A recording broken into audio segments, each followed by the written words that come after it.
Good afternoon viewers and welcome back to BBC News channel. My name is Wening Aulia Dewani and I will be your host for today. And today our main topic is mental health challenges that students have to face and their way to face it.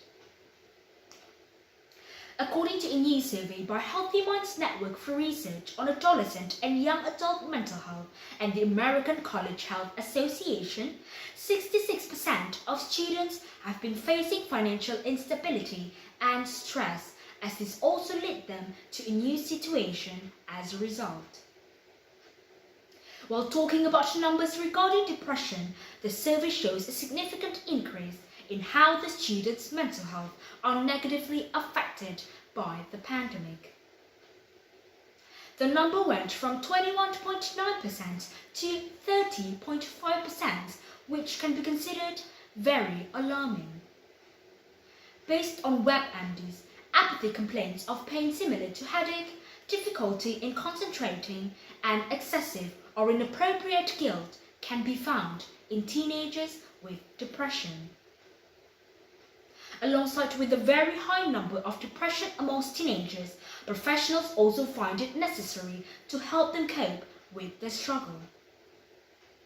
More than 40 countries have found that the average age of the first incident of self-injury is 13.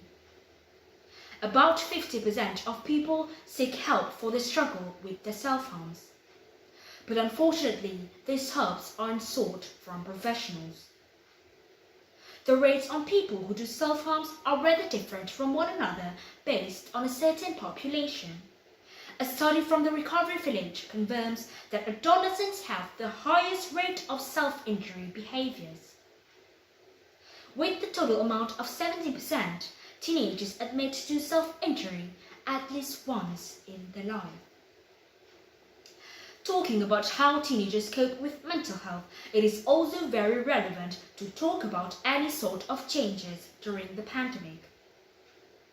Based on a research relegated by UNICEF from the start of the pandemic, from the total amount of 8,444 teenagers, 27% are reported feeling anxiety and 15% depression. Despite facing a massive amount of predicaments, many teenagers are also picking different methods in handling their difficulties.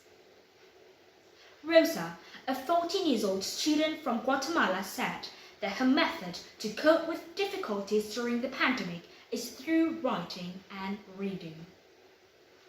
Rosa also said that drawing or watching series can eventually distract her from her hardships. This actually shows that not all teenagers choose destructive ways in handling their emotions and coping with mental health. To help teenagers choose the non-destructive way to cope with it, professionals say that the role of organizations that focus on teenagers' mental health is heavily needed.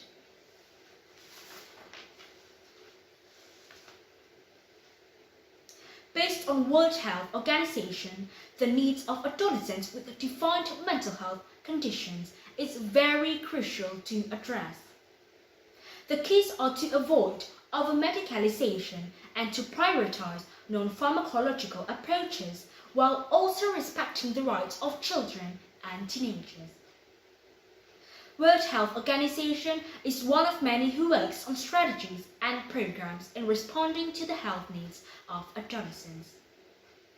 There is also a youth mental health project that helps empower people to understand and care better for youth's mental health. This organization is a non-profit organization aimed to educate people as well as support families and communities.